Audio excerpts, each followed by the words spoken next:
La situación en Colombia en los meses de abril y mayo de 2021 es bastante compleja. Ha habido protestas generalizadas en la mayor parte del país, pero también ha habido desmanes, saqueos y muerte. El detonante de toda esta situación fue una propuesta de reforma tributaria.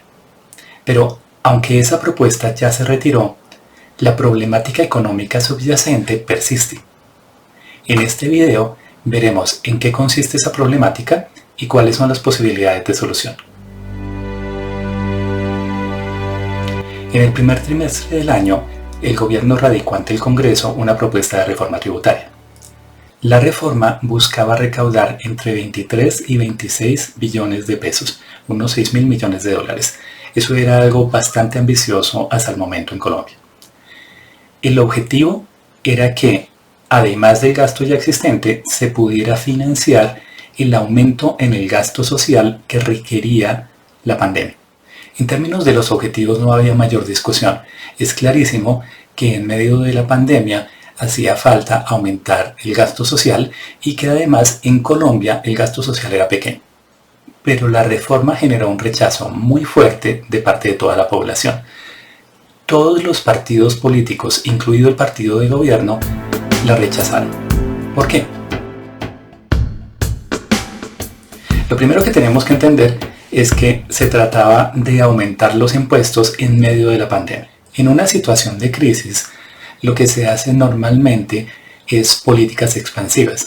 Eso significa aumentar el gasto público y no aumentar los impuestos. Eso es lo que están haciendo todos los países del mundo. Y obviamente eso hace que se aumente el déficit fiscal, la diferencia entre los ingresos y los gastos del gobierno. Acá se pretendía que al mismo tiempo que se aumentaban los gastos, se aumentaran los impuestos. Eso tiene problemas porque el aumento en los impuestos estaría socavando la política expansiva que se hacía. Pero esa no era toda la razón del rechazo. Había dos componentes importantes del proyecto que la generaban. Uno de ellos era que se iba a empezar a imponer un impuesto, el impuesto al valor agregado, IVA, a los bienes de la canasta básica, a los bienes de la canasta familiar, que antes no estaban gravados. Eso significaba empezar a poner impuestos sobre el consumo de alimentos, por ejemplo. El problema es que una medida de ese estilo es regresiva, porque todo el mundo tiene que comer y los pobres tienen un mayor porcentaje de su ingreso que destinan al consumo de los bienes básicos. Esta reforma pretendía que el IVA se devolvería a los más pobres. En otros países ese tipo de devolución del IVA existe, pero generalmente está en manos del mismo ente que cobra los impuestos, que es el que sabe cuánto se gastó y cuántos impuestos pagó la persona para podérselos devolver.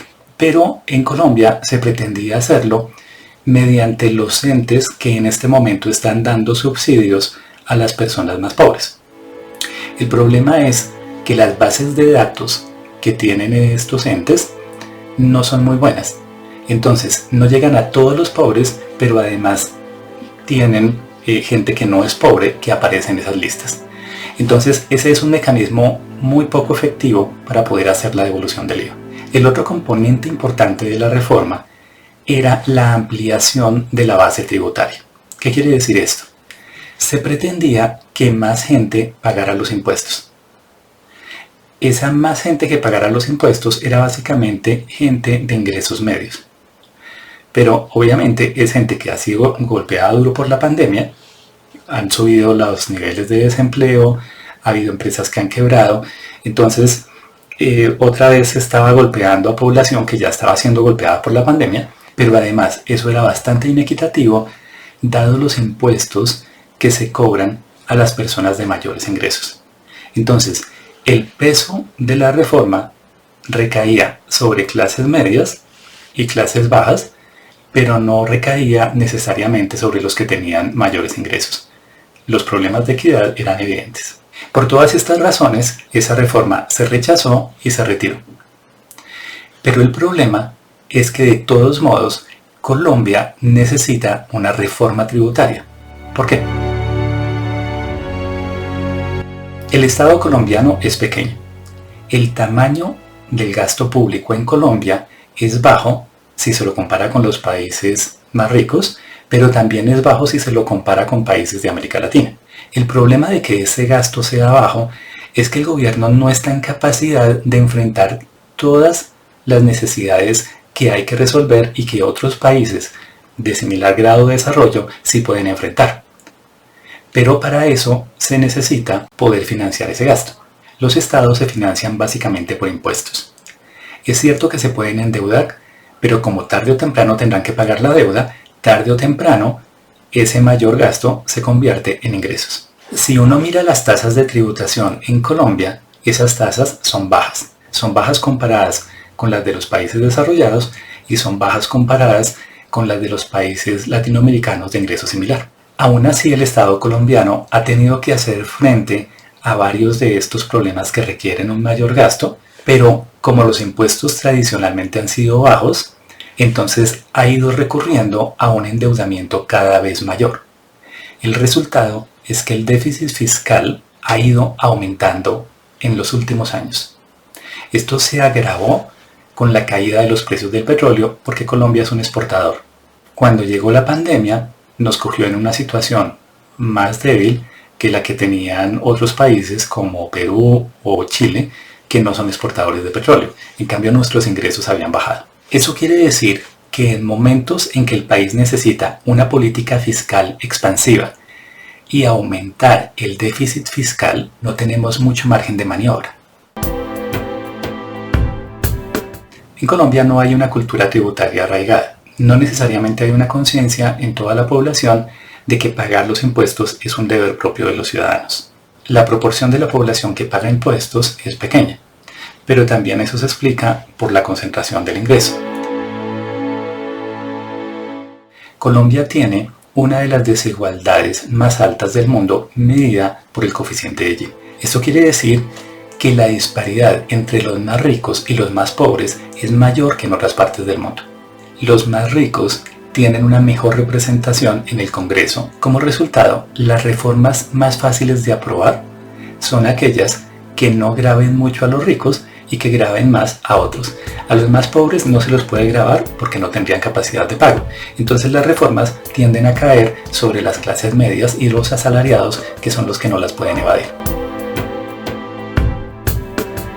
Cuando se mira la desigualdad del ingreso antes del impuesto a la renta en Colombia y después, es prácticamente la misma. En otros países, el impuesto a la renta sirve para corregir las desigualdades que hay. Y por lo tanto, cuando se mide la desigualdad después del impuesto a la renta, esta disminuye. Eso es lo que ocurre en la mayor parte de los países desarrollados, pero no en Colombia. Si uno mira las tasas que pagan nominalmente los grupos, esas tasas en muchos casos son altas. Ese es el caso, por ejemplo, para la renta de las empresas y puede ser el caso para la renta de las personas. Pero el problema es que el sistema tributario colombiano tiene muchas exenciones. A lo largo de los años se han ido introduciendo exenciones para este o ese sector. Se introduce, por ejemplo, una exención para las empresas que estén utilizando innovaciones tecnológicas. También se introdujo en otro momento una exención para los hoteles que se crearan en esos años. En otro momento se introduce una exención para la industria cinematográfica, en otro momento se introduce una exención al IVA durante varios días al año. En muchos casos podría haber argumentos para tener esas exenciones, pero el problema es que solo se está pensando en un sector, pero no se está pensando en toda la situación.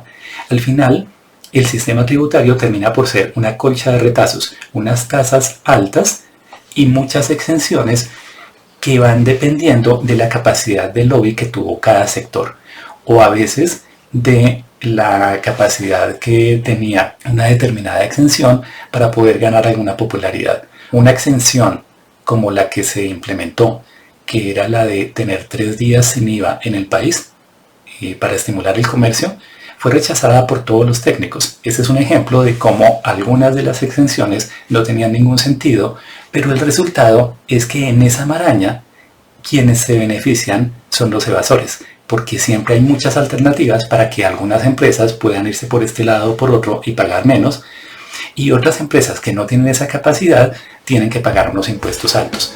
No hay equidad entre el pago de impuestos entre las empresas y tampoco la hay de una manera clara entre las personas.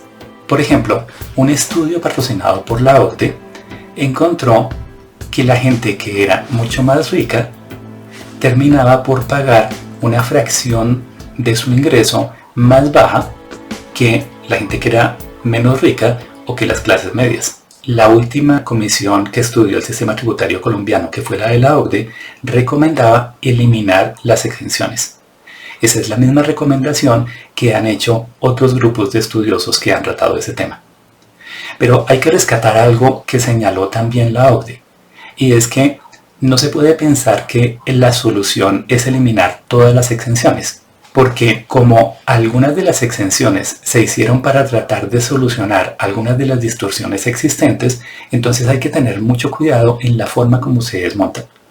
De hecho, la OCDE proponía que todo esto se hiciera de manera gradual a lo largo de varios años para que al final uno tuviera un sistema tributario que realmente fuera equitativo. Si se estudian los informes de las distintas comisiones que han trabajado el problema, la reforma tributaria que requiere el país es clara. En primer lugar, se necesita que la estructura tributaria sea bastante simple, no toda la maraña de tarifas, exenciones que existe actualmente. Una de las recomendaciones que hacía el estudio de la OCDE era que si se implementaban exenciones de impuestos, esas fueran por un plazo fijo y sujetas a evaluación.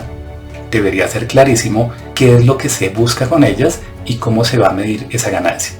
Se requiere que los impuestos sean progresivos y que además graven más fuertemente a los que son muy ricos. Adicionalmente, se necesita un impuesto a la propiedad. Un impuesto a la propiedad, especialmente a las propiedades por encima de un umbral alto, es mucho más adecuado para mitigar algunas de esas inequidades. El impuesto a la propiedad en Colombia existe, pero se ha hecho solo temporalmente y por diversas razones que son más bien circunstanciales. Pero en Colombia se necesita un impuesto a la propiedad que sea permanente y que esté bien diseñado. Existen otras medidas que se pueden hacer, como mejorar el catastro para que los impuestos que tienen distintas entidades territoriales puedan ser diseñados de una manera más técnica.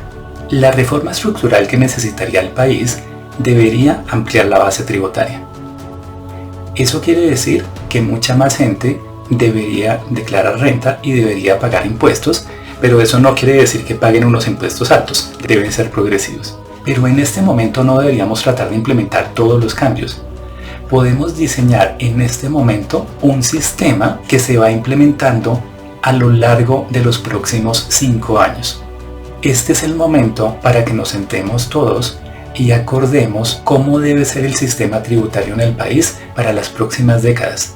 Es el momento de hacer un sistema tributario que permanezca y que no necesite estar reformándose todo el tiempo. Ahora bien, hay un problema. Y mientras tanto, ¿qué pasa con el déficit fiscal que, como les conté, era muy alto? Parte del déficit fiscal se puede solucionar eliminando algunas de las exenciones que se realizaron recientemente. Incluso algunos de los empresarios han mostrado su acuerdo con ese tipo de medida y han señalado que se pueden eliminar ya algunas de esas exenciones. Con eso se lograría corregir parte del problema del déficit fiscal, pero no necesariamente toda. Existe otra alternativa de financiación, que es la emisión. Esta es una alternativa que debe tomarse con mucho cuidado. Si uno intentara financiar el déficit de manera constante con emisión, lo que provocaría sería inflación. Esa ha sido la experiencia en otros países en Europa y América Latina que presentaron inflación, pero no ha sido la experiencia de Colombia. Colombia ha sido uno de los pocos países en América Latina que ha evitado situaciones de hiperinflación, incluso a pesar de que antes de la reforma a la Constitución de 1991 se acudía de manera regular a la emisión para financiar el gasto. Después de la reforma a la Constitución de 1991 se eliminó la posibilidad de que el Banco de la República le hiciera préstamos directos al gobierno. Eso pensando en evitar situaciones de hiperinflación. Pero se dejó una puerta abierta. Se dejó abierta la posibilidad de que si había unanimidad en la Junta de Directores del Banco de la República, el Banco de la República podía prestar directamente al gobierno. Esa unanimidad es muy difícil que se dé, y esa medida tan restrictiva es muy sensata, porque quiere decir que solo en situaciones de emergencia, solo en situaciones muy atípicas, muy poco usuales, se podría acceder por parte del gobierno de manera directa al crédito del Banco de la República. Hasta ahora no se ha dado esa situación y no se ha acudido a ese mecanismo, pero claramente la pandemia es una situación en la que tendría sentido acudir allí. Solo tiene sentido acudir por una vez y tendría sentido acudir para financiar parte del gasto siempre y cuando seamos capaces de generar las bases para que el déficit fiscal en el futuro se reduzca. Es decir, sentar las bases para que pueda haber esa reforma estructural. El miedo de muchos a no aumentar los impuestos en este momento es en parte que las calificadoras de riesgo podrían castigar el no aumentar los impuestos. Eso haría que aumentaran las tasas de interés para el nuevo endeudamiento que tuviera el gobierno. Eso sería una situación que agravaría el problema de la deuda. Es mejor evitarla. Pero lo que necesitamos es mostrar que el país está en capacidad de resolver el problema y que está haciendo pasos para hacerlo. Si nosotros logramos introducir una reforma estructural que se va a implementar a lo largo de los próximos años y que va a solucionar el problema de las finanzas públicas, eso estaría mandando un mensaje claro de que estamos en una senda de corrección de esas finanzas. Eso permitiría justificar a ojos de diversas entidades que acudamos en una situación de emergencia al financiamiento por parte del Banco de la República para financiar parte del déficit. Eso quiere decir que podemos implementar algunas medidas ya, financiarnos con emisión e implementar el cambio en la reforma en la que nos pongamos de acuerdo a lo largo de los próximos años. Si hiciéramos eso, habríamos logrado aprovechar esta crisis para convertirla en una oportunidad para que este sea un mejor país.